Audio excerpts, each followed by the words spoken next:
Cities After is a bi-monthly podcast about the future of cities. Grounded in our daily urban struggles, it is part dystopian and part utopian. My intention is to entice your civic imagination into action, because we know that a more just and sustainable urban future is possible. This is Miguel Robles-Durán, and I dare you to imagine our cities after. COVID, global warming, gentrification, exploitation, homelessness, racism, colonialism, patriarchy, hunger, police brutality, private property, Capitalism. This podcast is made possible by Democracy at Work. Advancing on the last episode, where I addressed the meaning of public space under oligarchy, I invited Miodrag Mitrašinović, one of the world's foremost researchers on public space. This in order to discuss what is public space today and how does it manifest in larger cultural, social, and political processes. Miodrag is an architect, urbanist, author, and professor of urbanism and architecture at Parsons School of Design, the New School University in New York City. His scholarly work focuses on two parallel and complementary lines of inquiry. First, on the role that design plays as an agent of social and political change, and as a catalyst for critical urban transformations. Secondly, Miodrag's work also focuses on the generative capacity and infrastructural dimensions of public space, specifically at the intersections of public policy, urban and public design, and neoliberal processes of privatization of public resources. Miodrag is the editor of Architecture and the Public World, Kenneth Frampton, the co-editor of Public Space Reader with Becca Schmeta, the co-editor of Emerging Public Realm of the Greater Bay Area Approaches to Public Space in a Chinese Mega-Region with Timothy Jackna, the editor of Concurrent Urbanities, Designing Infrastructures of Inclusion, the co-editor of Travel Space Architecture with Zili Draganu, and the author of Total Landscape, Theme Parks, and Public Space. Hello, Miodrag. Thank you very much for joining the podcast. I'm very much looking forward to our discussion. As I was going to one of the books that you recently published, which is the Public Space Reader on Routledge, I was wondering from the very beginning, why do a book on public space now? And what would be different from this reader on public space, considering sort of the, I would say, dozens, if not hundreds of books that have been written on through history on public space. And as I was skimming through the pages and looking at different essays that are part of this reader, I realized that you had a very clear idea of why you wanted to basically edit a book on public space. And so that's my first question, is that why talk about public space now? Well, hi, Miguel, and thank you for having me on. It's a pleasure always to talk to you, but also particularly as a part of this really wonderful series. I have been, enjoying many of the episodes. Yes, so the book, Public Space Reader, well, as you know, it comes out of a really almost 20 years of also teaching public space and doing research and publishing on it. And earlier in my life, also actually attempting to design some of them. It's you said correctly, there are hundreds of titles on public space and the public realm. They also appear, particularly in the last, I would say, 15, maybe 20 years. There is really an avalanche of titles, and they come from a number of different disciplines. I always say that some of my favorite work, by all means, actually, not only in relation to public space, has come out of geography, generally speaking, as broadly construed as a field. Also mine, definitely. Yeah, and so I think there are so many incredible essays and books and collections written about it. What was really interesting about this is that since, as I said, I've been teaching it for a long time, and I've been teaching it also to different student audiences, from design and urban ecologies, where both of us teach, to theories of urban practice, our MA program, to, architecture, transdisciplinary design, design and technology, fine art, students from across different design disciplines, from a very broad spectrum. And what was really important to me is also to be able to put together something that a lot of my colleagues who are writing about public space have lost sight of. And this is particularly the relationship with the social processes of social transformation, but social and material processes. Yes. Process and form. That is something that has been with us for at least since the 1960s in a very strong and powerful way, as an idea, as a need, as a scholarly and practical need. But a lot of people have lost sight of that. So particularly when you look at how public space is taught in architecture and planning, of course, notwithstanding some exceptional colleagues who have done an incredible job, but generally speaking, it has been dealt with in a very nominal way as a subject matter that needs no explanation, that actually is kind of very straightforward. And when you as a designer really know how to act to the assignment in relation to whatever your client has given you. And so that kind of reductionist approach to public space was something that I really wanted to stand against. That's the first issue. The second issue is that, just that generally, even in scholarship from other fields, you will find that the definition of public is incredibly complex. Yeah. So, you find all kinds of definitions, all kinds of ideas and attempts to frame what public is and what the needs of the public are. I tend to believe that, talking about a singular public is a mistake, that public is always plural, and that multiple publics are at stake any single time we talk about the public realm and the public space and public sphere, of course. And just to give you a sense, like, for example, in relation to this material and social, particularly processes, Neil Smith and Seth Lowe have written this beautiful line where they say that public space is a topography of public sphere.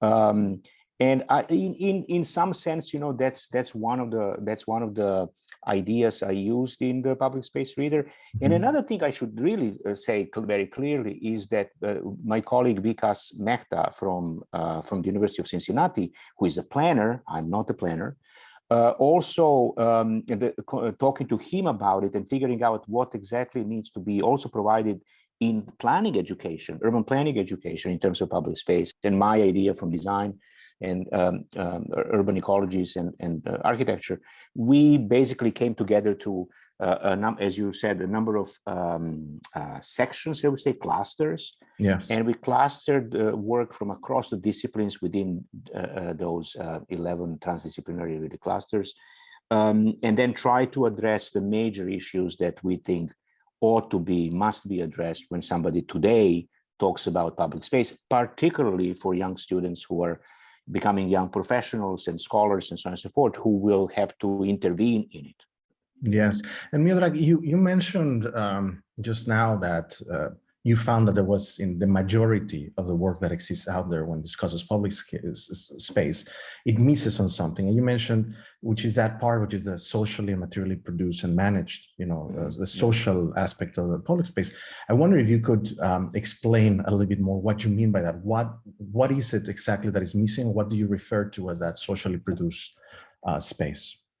Yeah, well, that's a really good question, because that's one of the key tenets, that's one of the, I would say, also the distinguishing factors between most of the work in social science, for example, and design. For designers, space is shall we say, a known entity. And designers believe, particularly urban designers and planners, and at large, again, not everybody, but at large, yes, and architects, believe that space has an existence on its own, independent of social reality, right? Yes. And that space as such is something to be designed. Yeah, more formal, right? More in terms of shape and exactly, it's material properties. Yes. Exactly, Yes. It's morphological properties and so on and so forth.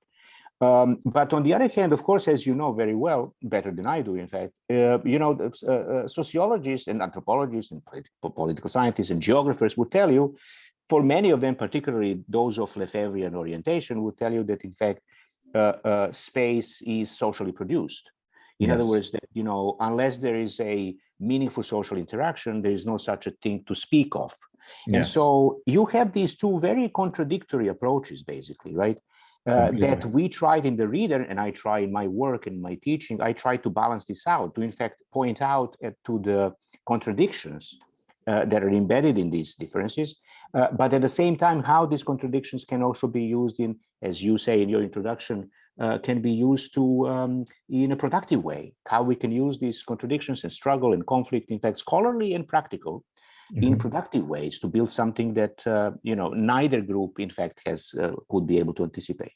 Yes, I mean, when we discuss always the conditions of, I mean, from a Marxist perspective, the issue of socially produced is that you're discussing the multitude of social relations, but specifically the contradictions that exist or the struggle that exists between different class structures, right? Absolutely. Yes. And I assume that is one of the approximation, basically starting to look at places where neoliberalism, for example, and developers and people from a certain class structure imply as what is the need and how should public space be used, right? That's right. In contrast to what the non-capitalist class, right, basically those of us that work, which don't own the means of production, how we use it, how we imagine it, how we produced it, and I think in the essays that are in the book, there's always that contrast, right? There's always an example of like one and to the other.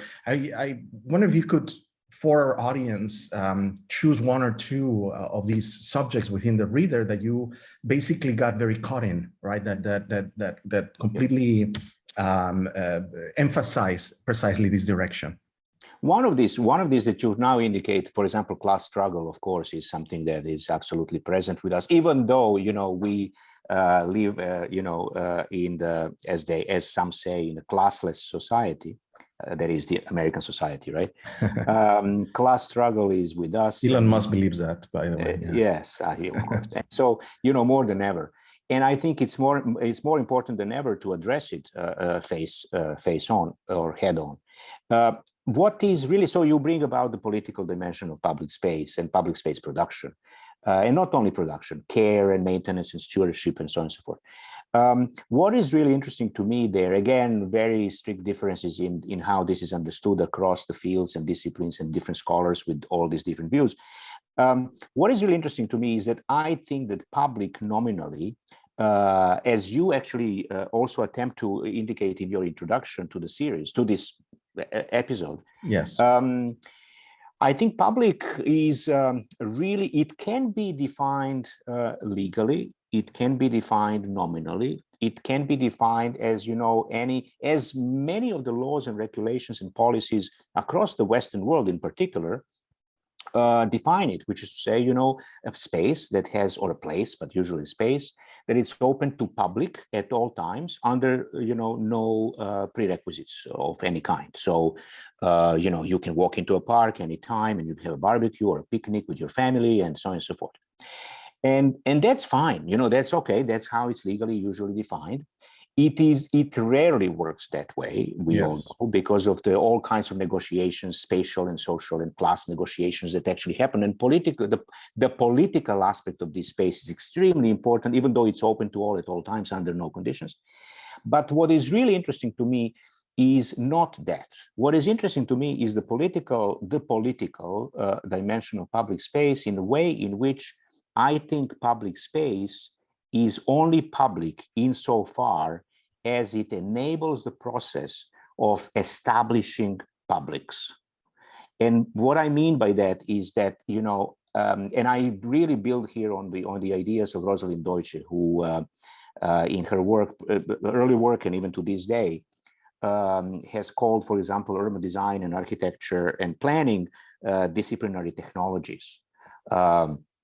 Because what they do, after all, is allow for a strategic application of capital or strategic investments, and have nothing to do with, and therefore the disciplinary aspects of these practices, professional practices, but they have nothing to do with public life, with conflict and struggle, with the immanency of the conflict, social conflict and political conflict that underlies all urbanization. They deny it. They deny the existence of conflict, of any conflict. Yes. I happen to believe that conflict is a good thing. And I mean, obviously, I don't talk about armed conflict, hopefully not, of course. What I talk about is simply democratic means through which different ideas of how a shared space can be organized should be taking place through both political means, organized political life, but also through daily negotiations, through the fact that, many of the groups in this particular city, New York City, are incredibly well organized, and they appropriate certain spaces for their needs. And they can do that as long as there are no other groups who actually want to be able to use the same resource, public resource, at the same time. So what I mean by this is that, therefore, I believe that the public is public only insofar as it brings to the fore the processes of negotiation through democratic means, through which we all understand that, after all, in order to live together and be productive together, we have to resolve our differences through democratic means on a daily basis.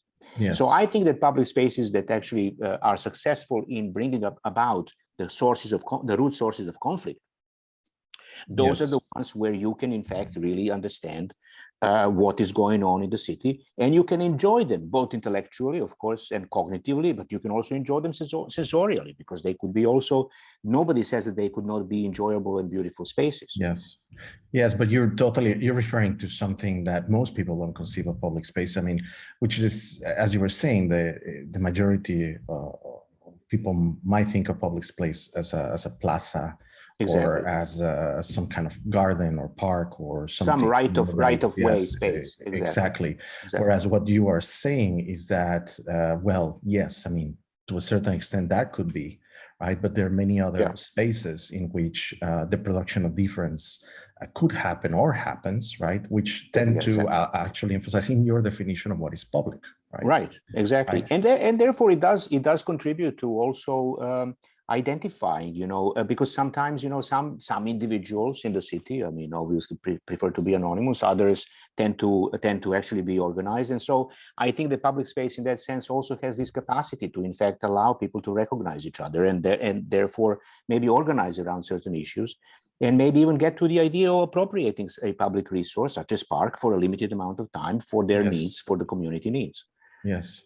I mean, I'm recalled immediately about a very specific moment during the pandemic. We were all in shutdown in New York City, and then very close to where I live, and due to a lot of terrible things that the Donald Trump administration was doing, there was a big rise of manifestations on basically streets, right? Not plazas, but streets. With the Black Lives Matter movement and other movements that united into these, right? And it felt for me that was actually, the temporality of public space. I mean, what I'm trying to say here is that we're not referring to specific areas that are designed for them to operate that way permanently, right? That's right. But it's that the certain occupations, certain temporary occupations in which these contradictions, these manifestations, these conditions of difference somehow appear, right? I mean, that. And in fact, I mean, this also goes back to something that David Harvey has also theorized and written about, that in fact, public resource is really public only insofar as it is appropriated by those it is intended to serve, and again by simply following a very simple logic that as long as you don't preclude others from using the same public resource, when they're in their time of and way of choosing, you by appropriating, you actually turn it, you really make it public. Yes. You render it public. Yes, in my previous podcast, which you said, I mean, the introduction basically of this series, I emphasize a lot like what is the question of public, right? In our contemporary situation, specifically when one thing that we know for sure is that the majority of us don't own the city. No, as a matter of fact, the majority of us just are actors within a structure that dominates, in this case, a high capitalist class, right? That dominates cities, that buys, that permeates and see.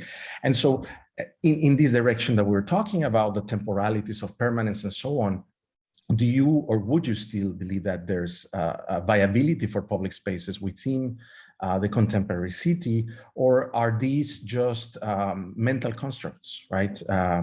Because you said earlier that, you know, the public space is not, it doesn't exist that much, you know, in the sense of like, Right. it's there out there. How would you describe then, you know, the kinds of spaces that are right now in the city that most people refer to as public? Yeah. No, look, I mean, there is a real difference there. Some of these, many of the, I'm not going to get into legal definitions, but many of the definitions. If you need, please do, no problem. No, but many of the, I mean, not to you know, get too technical about it, but many of the spaces people refer to as public space simply is open space. Yeah. And the open space systems, in fact, really studies open spaces, which are open to public for recreation purposes, this and that, and so on and so forth. Public to me is political. Public equals political. There is a direct causality between public and political. You cannot, in my view, you cannot detach the two. So calling something public only because it's accessible by, you know, because a lot of people have picnic on it or something like right, that. Or something that it's, you know, something simply seen as a public resource that many people use, or maybe nobody uses, nobody even cares, nobody does assessment of it. So, and nobody has the time and resources to do so. So that for me is not public. Of course, it's public in a broader sense, and I understand what perhaps from an architectural or urban designer perspective. Exactly, right? Even from a colloquial perspective. When people say, "Oh, this is a beautiful public space," sure, of course, and it's plaza with a fountain and this and that. I'm not going to argue, you know, with that. On the other hand, for me, for my work and for my engagement, and what I try as passionately as I can without overwhelming the students. I want them to form their own opinions. But for instance, what makes me really optimistic is that when I explain these distinctions, they understand. And not only that they understand, they really, in fact, passionately accept the difference. Whether they politically agree with me or not, that's a different issue. And I love to disagree and to get into a conversation. But that makes me really optimistic. Therefore, when you ask what are the spaces and am I optimistic, I'm certainly optimistic. I heard very carefully, listen to your introduction, and I understand what you are how you are framing it, and I think I agree with you.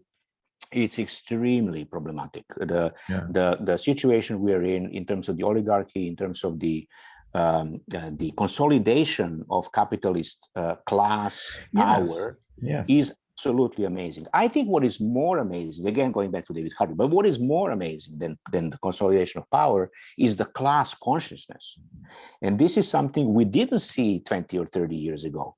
We saw a scattered kind of capitalist, say, class and so on. So at that time, you wouldn't even call it a class.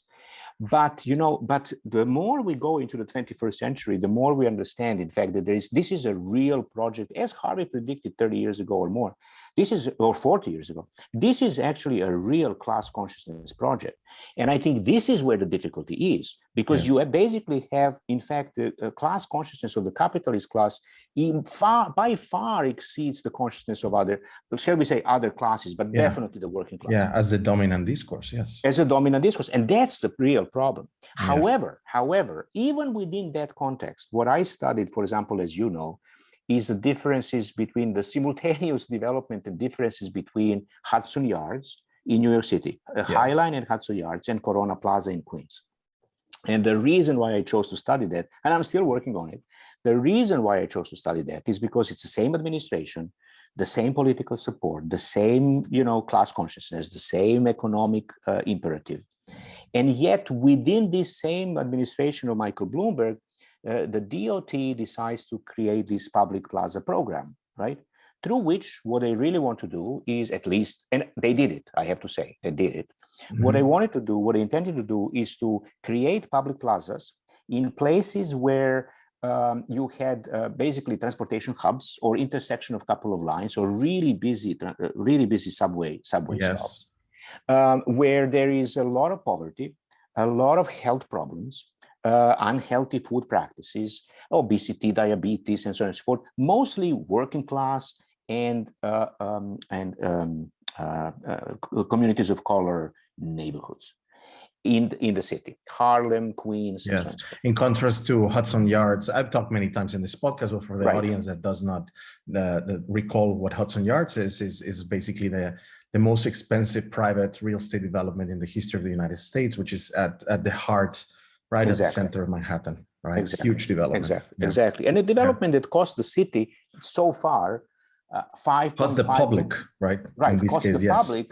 And this is called the largest private investment in the history of the United States. And that investment, that private investment actually cost the public so far $5.5 billion. And the cost of this project is rising by the day exponentially. Oh, every day, yes. Every day. And also the possibility that the city will ever see the benefit, financial benefit of this project are 0 to 1. Yeah, and only then, the oligarchs, yes. Right, and then it pulled the resources, in fact, from other areas in the city that were already struggling, such as Midtown and so on and so forth, and pulled all the tenants, particularly the large key tenants, pulled them over there. So it's a huge damage that project has done. But nominally, they have what we just talked about as public space. There is a public plaza. There is the monument to the everything green. Instagrammable, right? I mean, exactly Instagrammable, which is now the vessel is now closed because suicides. Suicides, exactly. Yes. And so, but in contrast with this, you were talking about the Corona Plaza in Queens. I mean, like exactly. So in contrast with that, I put, and this is an incredible actually case study I find because I'm fascinated by it. Because you look at the numbers for Hudson Yards, the number of immigrants, number of income, median income, so on and so forth, and you look at Corona Plaza, it's exactly the opposite. Yes. Exactly the opposite. And so Corona Plaza, is mostly immigrant. Or Corona in general, one of the most diverse neighborhoods in the city. Certainly Queens is one of the most diverse urban territories in the country and possibly in the world. An incredibly rich place. And mostly, and Corona and the neighborhoods surrounding Corona Plaza, that's 103rd Street station on line 7, MTA line 7 in the city. And so that's a neighborhood that was basically really didn't have public space at all. They had a park that is now redesigned. I'll tell you in a moment how it was redesigned. And then you had this hub, which was basically really a place where trucks would come in the morning to take the day. All men work as day laborers, most of them. Yes. And the trucks would come there in the morning, pick them up and take them to the building sites across the city. And then they would come back by subway at some point during the day. Most of the organizations inside in Corona neighborhood are run by women, communal organizations, small businesses, stores, food preparation. And basically the entire subsistence economy there is run by women while men are as day workers. Now, so they didn't have, now at the same time, it's very diverse. And it's diverse in a way in which you have a number of communities that have their own little laundromat and their own little place of faith, mostly Catholic churches. Yeah, they say it's the most diverse part of New York City, and exactly, it's extremely diverse, world, right? Exactly, and so all of these communal spaces are fairly elaborate, and so they have their own spaces where they all meet, but they never meet together as to form anything larger. Yes, and so they eliminate this parking next to 103rd Street station, and they basically, the city says, we're going to use this as one of the cases for our public plaza program. Many believe that was a problematic case. I think it's a very successful case, and I'll tell you why. Because this is, first of all, it cost the city $4 million to make it. Now compare that to $5.5 billion in Hudson Yards. It's 4 million versus 5.5 billion. Exactly, 5.5 billion. And it costs about $60,000 to maintain a year, money that is actually provided by the local partners. And there is a lot of volunteer labor. Why? Because when the plaza was constructed and finally opened in 2018, after almost 10 years in the making, it was very successful because people suddenly realized it's their space to come together. And even today, even under the pandemic, even today, I just went 2 weeks ago. Even today, you go there and it's really vibrant. I mean, there are a lot of people, of course, food stands and all kinds of things. Also public events, not communal events, public events through which public comes together. Now, how is that facilitated? And that I have to give credit to the Bloomberg administration, because they needed a secular institution. They didn't want a religious institute. They wanted a secular institution to actually organize this space. And so the Queens Museum, under leadership of the previous two generations before, the Queen's Museum, it was the first museum to have actually a community organizer employed full time as a part of the museum staff. Yeah, we have. I've had Laura Rakovic, which was the director of the Queen's Museum. I saw in that the podcast. In one of the exactly podcasts. Yes, I saw that, and there are a number of community organizers who have worked on this Corona project because it took a long time.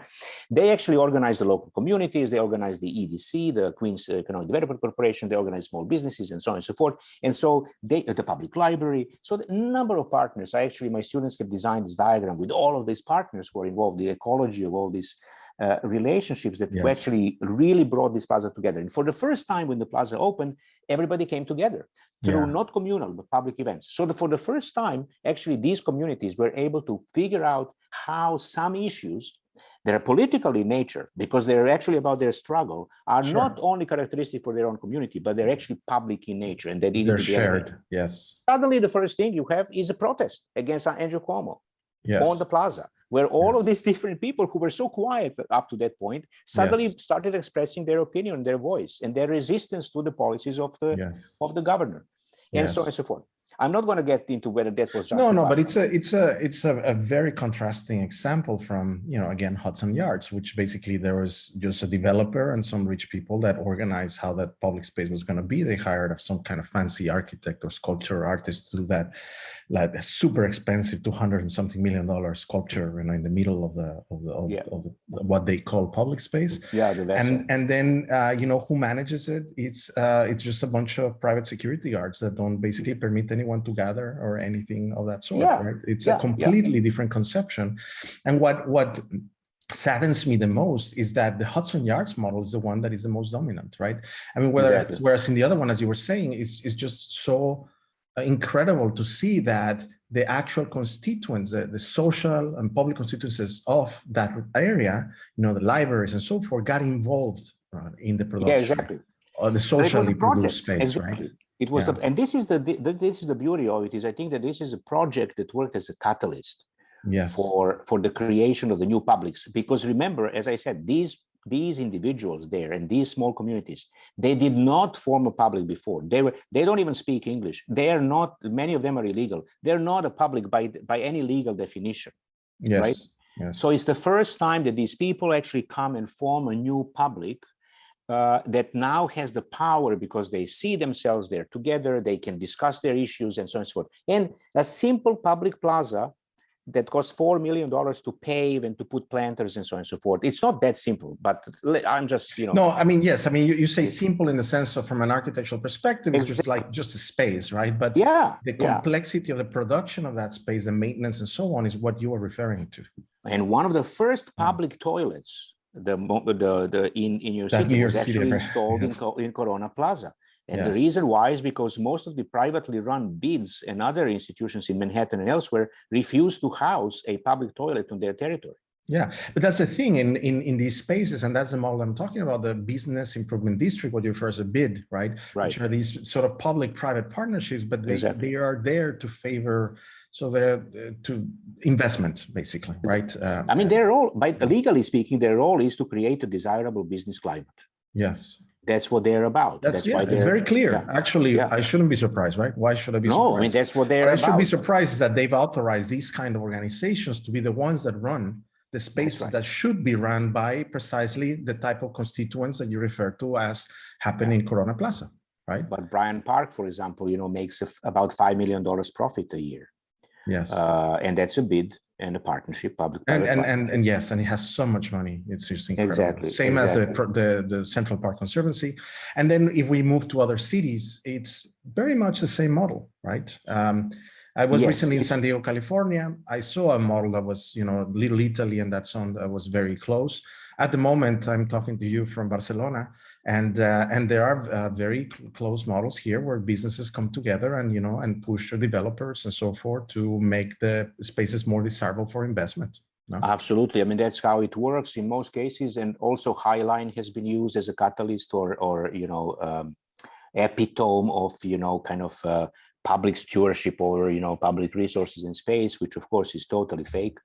Unfortunately, I have to say, it's totally fake. And it was basically just an instrument, a vehicle to create symbolic capital for the production of Hudson Yards. And the best testament to that is that you go there and you don't see a single New Yorker. It's all tourists actually being funneled to the mall in Hudson Yards. Yes. But there are some interesting things you said there, because particularly when you think about international cases, you find of course this very obvious and shiny Hudson Yards model.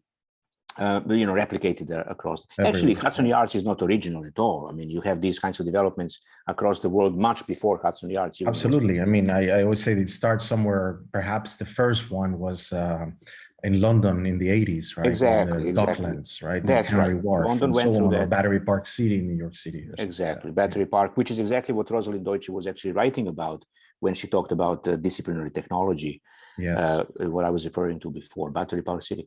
What I wanted to say is that the argument, the neoliberal argument, or I would even not necessarily really a neoliberal argument. I think the argument of those who believe in the superiority of private capital and private investment and private management over anything public would be that, for example, Bryant Park, Hudson Yards is slightly different, but let's say Bryant Park is a fantastic case. And it's an incredible example where private management has basically taken over a derelict park that city had never resources or the willingness to manage properly and turned it into a profit-making operation. Yes, yes, right? and with it, all the exclusivities that it portrays. I mean, like everything that it comes with, that public space somehow, would you say that it becomes private, right? It is definitely privatized. I mean, even though objectively, legally and nominally, public, it is actually it's public. It's owned by the city. Yes. Yeah, it's public land. And that's another huge thing that I always point out. Land ownership and zoning and parcellation is extremely important in this conversation. The reason why is because, for example, Hudson Yards sits on a platform which is privately owned. Totally. Right? Bryant Park, for instance, is public land managed by a public-private partnership organization. But the Corona Plaza, for example, is public land and controlled and managed by DOT, or if you will, even Department of Transportation. Department of Transportation, but nevertheless managed by local constituencies, and they do not make any profit. Now, that's the whole thing. Yes. So, going back to the previous argument, and your introduction, if you think about cases like Corona Plaza, the biggest challenge with these cases is that they're not profit-making operations, and that this comes as a form of philanthropic exercise by the powerful and the mighty, and because as I told you, this program was made for working-class neighborhoods and neighborhoods of color that statistically speaking, suffer from a lot of public health issues and challenges. Of course, a lack of income and therefore poverty. 40-some% live before federal poverty line over there, and so on and so forth. Lack of educational opportunities and therefore lack of education, and so on and so forth. And so this comes as a philanthropic exercise. And the calculation is following, Miguel.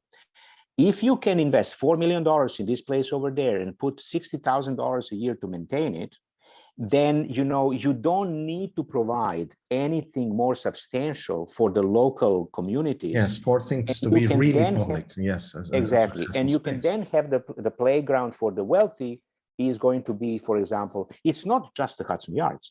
North of Hudson Yards, moving north, you have a public park, which is for 4 blocks. And that park, you should see how the park is designed. The park is designed in such a way that 10 people cannot gather in one place. Of course, and that's, I think, currently, right? And there's many spaces that are designed that way. Exactly. Yeah. And so there is no possibility for public gathering. There is no, I'm not saying that everybody... And I'm sure that costs like way more, right? That is the most expensive park in that park, Belle Ascot Park, is the most expensive park per acre in the history of New York City. Yes. All public money. Of course. All public money. So what I'm trying to say is that even when it works, as I said, in Corona Plaza, within the system of neoliberal governance, it's a philanthropic exercise. is not something that it's meant to structurally change the way we approach the production of public space. No, it's very interesting. I mean, I'm going to draw a parallel to when we were just talking about the Queen's Museum and my interview with Laura Rakovic, and we're talking about also oligarchy and cultural industries, right? Within it.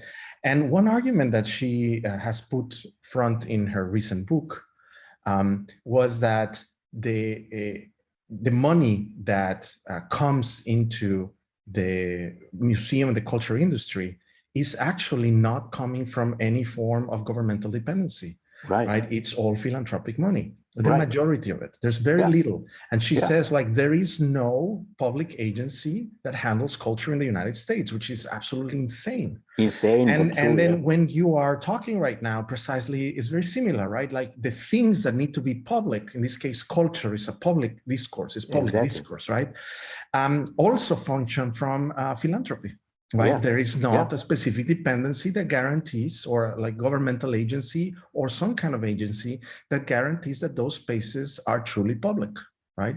That produce conflict, that produce difference, etc. Exactly. That's also obviously because of the financing streams, you know, and so there you have the corporate world can only give, you know, money to nonprofit organizations, and so most of the things we talked about today are basically really nonprofits. And so, even the Conservancy, Bryant Park, is a nonprofit, even though they make actually $5 million a year, but they reinvested in the park and so on and so forth. So that's the way the system is structured leads to this real recognition that, in fact, after all, it all comes back to philanthropy. And one thing about philanthropy, so again, to oligarchs, right? The people that can actually put the philanthropy forward and decide where to go. I mean, it reminds me of the example of in Central Park, this billionaire dies, right? And leaves, I don't know how many million to Central Park, and then Central Park has a lot of money, but then others not, right? Exactly. And that's why I would rather, for example, what's his name, Tesla guy, Elon Musk, or what's his name, the Microsoft person, Bill Gates, or all of these kinds of people. I would rather them pay 40% tax on their income, and then the public bodies, hopefully some democratic structure, some people elected to represent would figure out collectively how to distribute these funds, rather than them funneling their money into some of their peanuts. Into the nonprofit structure, and then deciding where the money goes and because their decision allows them to make more money, right? Exactly, publicity to absolutely, themselves, of course, etc. Right, because so it's all a dysfunction of their profit-making sort of enterprises. Absolutely. It's a self-serving enterprise. So those are enormous challenges, and so even when I'm optimistic, I'm still with necessity, I think also I'm skeptical. Because the system is structured in a way in which the democratic governance is on the run, and more and more of the oligarchic power is at play in all spheres of life. Sure. Now let me move forward. Let's say that refocus not anymore in the United States, because a lot of your work for many years too, you have been working at the Pearl River Delta. And China, Hong Kong, right? Macau, and all of that. And in similar topics, right? You've been working on issues in public space, and now there, it's a totally different game, right? There's no let's say, business improvement district that I know of. Perhaps there is in Hong Kong, and you'll tell me no. But I wonder. Yes, there is actually. I'm not surprised, especially in Macau, right? Because there are from that. Do you see anything else functioning there from a governmental side? Now we're talking China. Now, I mean, not the United States, which most people refer to as an opposite sort of a way of governing, right? Yes. Yeah, no, that's interesting. That I was really impressed, and I wanted to start. I started this work, I don't know, maybe 12 years ago or a little more. And I was really interested. That case, the Pearl River Delta, is very, very interesting, particularly because you also have, in terms of public space and the public realm, its design and also its the daily life of people, cultures. You have at least three really different, fundamentally different approaches to the public realm. Obviously, one is, Chinese, which so far has affected Hong Kong and Macau, but in a sort of a mediated way. But of course, places like Shenzhen and Guangzhou and so on and so forth were obviously exposed to much greater extent to the decision making from the central government, from Beijing, right? Yes. And planning in China generally, particularly after 1960s, is really influenced by Soviet planning.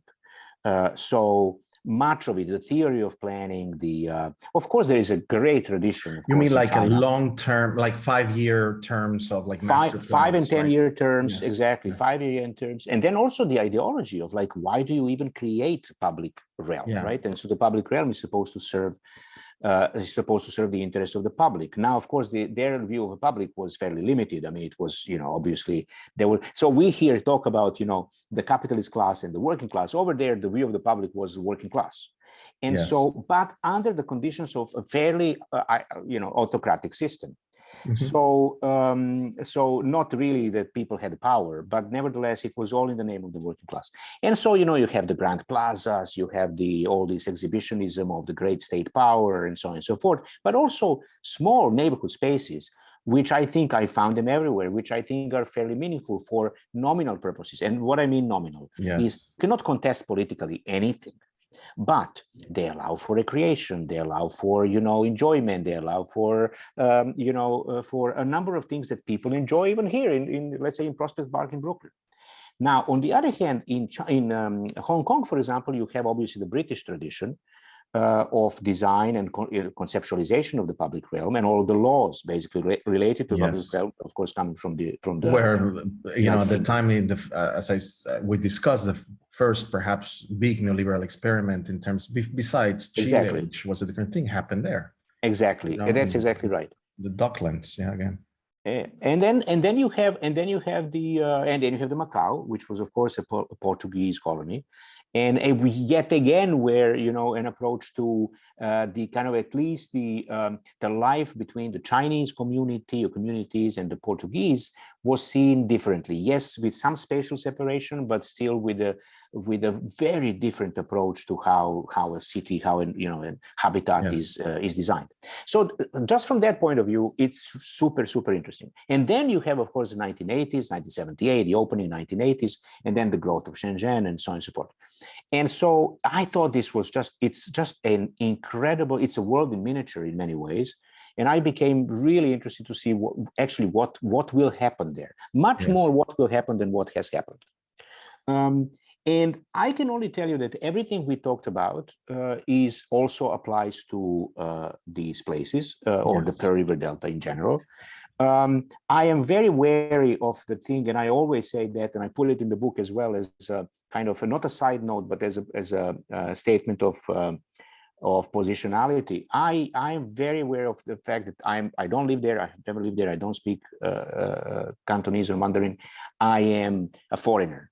And I was there many times, but I was always there as quote unquote a tourist, even though I didn't feel like one. I was engaged, but I was a tourist de facto. So I speak from a point of view of a stranger or a foreigner with a foreign gaze, and so there is a little bit of so I don't know how much of my theoretical apparatus that I bring over there in fact really applies to these places. And I always say that. Nevertheless, knowing what I know, I wrote what I wrote. And I can tell you that, for example, many of the struggles we talk about here, for instance, in let's say Corona Plaza case and others, there are communities in Shenzhen who have struggled the same way against the oppressive rule of the government. I'm not surprised. Why? Because they want to privatize and they want to commodify. Yes. And so they're destroying traditional places, traditional urban villages, traditional communities. They're displacing communities in order to create this, literally what we named so far in the conversation, this neoliberal, or what I call after Ali Madanipur, public spaces of a neoliberal generation. Yes. So there are many analogies, many analogies. I'm not surprised. That's part of the discovery that I've tried to communicate a lot in all these series, in this podcast, which is neoliberal capital is just an overwhelming everywhere, sort of form of apparatus. Even, in these spaces where we think that it functions a bit different, it doesn't. Yes. I mean, that was the same with me. I have gone many occasions to Shanghai and other parts of China, and I've seen the process, right, of Shanghai before, it was totally reconstructed until today. Yes. And I would argue that it's even a more intense form of Hudson Yards, right, in many parts of Shanghai. Right? Oh, absolutely, where the private entity, the corporation, and so on, with the support of the government, of course, has taken over almost every public space that exists there, whatever we want to call that. Right? Absolutely. And adding to this, of course, the impossibility of structuring certain kinds of manifestations and so on, or differences, Exactly. That. And then when I talk about difference, I mean, I want to point out that Henri Lefebvre, you mentioned this French philosopher at the beginning, that quote, that he loved to use the word difference. And he wanted France to acknowledge difference in the production of the city. What he meant by this is to permit the possibility of everyone that is different to express itself in the city, and not, just contain. In that case, was the French way, right? And he was talking specifically about migrants. And he was talking specifically about not migrants, basically like colonial subjects. At that time, you're talking the 1960s and 1970s, when many people from North Africa, of ex-colonies and of France, started to arrive into France. And the government treated them as, you have to become French, right? And obliged themselves into that. Now, in your book, you have a very important definition, which we all love to talk about. And it's all over the book, which is that question of the right to the city, which, by the way, Lefebvre was the first one to coin that term. That's right. Although David Harvey has become much more popular in terms of how he talks about it, Lefebvre actually had a book called La Droit à la Ville, and then he talked about the right to the city. I wonder, in just to start summarizing our conversation, how do you define the right to the city vis-a-vis public space? Well, I mean, look, the right to the city, yes, you're absolutely right, of course, and you and I have co-thought theory lab. So we went through this, and particularly setting up this, and the difference between Lefebvrean and Harveyan, the interpretation of the right to the city. Look, I think, first of all, one of these things that I think is extremely important, and what I try to talk about in the difference between Corona and Hudson, is precisely the reappropriation of the means of production. And to me, that's the most important. To me, I know it may not be for everyone, but to me, that's the most important aspect. It is also the most important aspect to me because teaching, the students who are interested in design and urbanism, right, and putting the two together in the context of complex urban ecologies, I think it's the most actionable one. Now, what does that also mean? Yes. And so what does it mean? Particularly, what does it mean in the context of this neoliberal governance that we just discussed in New City and elsewhere? And I think what it really means to me is, let me just add one more thing. Designing infrastructures of inclusion was actually really an attempt to theorize, particularly this moment, as to how organized communities and how organized individuals, not necessarily communities, in fact, can acquire power and agency to change the city, to change the ways in which the city, the urban space, I shouldn't say the city, urban space is produced. Yes. And how this knowledge and experience, or in particular cases such as Corona, can actually be mobilized to other places where an analogous or similar set of capabilities does not exist. First, working with what is the process of production of urban space, yes, what conditions underlie it, and how it can be reappropriated by those who are not only not included, but also many of those who are absolutely invisible at this point. So it's yes, not only about inclusion, it's also about diversification. Yes. So yes, I mean that you're discussing right now who owns the means of production in terms of the city is very Exactly. clear, right? We talked about oligarchs and all of that. That's right. And the right to the city then for your book, but also from your theoretical sort of viewpoint, is the reappropriation of the means of production of space, of urban space.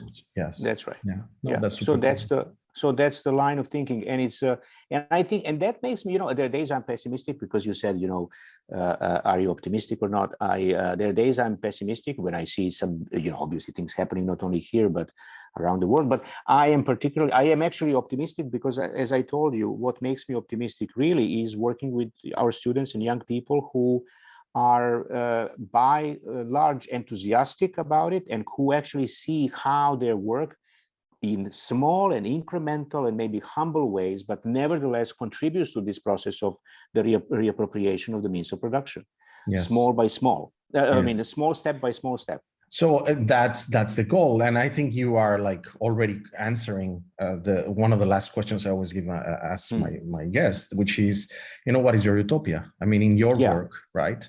I assume it goes in that direction, but I will let you elaborate a little bit more so that we can have thank you. That's answer. A difficult question. Yes. Yeah, that's a difficult question. Yes, that's the utopia. Really, I'm in many ways, as you know, I'm a pragmatist and not entirely, but in large part an empiricist. And I do believe that action is, generally speaking, particularly in the political context, undervalued. And I need, going back to Hannah Arendt now, but nevertheless, that action is really important, and that we need to pay much more attention to it, and that we need to articulate it, particularly in contact with young people who, in fact, are the future, de facto. And I'm optimistic. So that's my utopia, is that yours and mine, our students, can in fact really go tomorrow out of the school and get their places of work and influence, shall we say, anywhere in the city, or for that matter, anywhere in the world, and then really begin to change institutions of power from within. To support the reappropriation of the means of production. Exactly right. Yes. So that's my utopia, that one day some young people will, sit together and have a drink and say, you remember what Miguel said or what Miodrag said? That's my utopia. It's beautiful. Yeah, that's beautiful, Sina. Thank you very much, Miodrag. I really appreciate it. And it was a wonderful conversation. We can go on and on and on. I'm sure I will bring you back in future episodes. And thank you, Miguel, again for this time. Pleasure to talk to you as always, and look forward to the next one. This was another episode of Cities After. Thank you for listening, and don't forget to subscribe.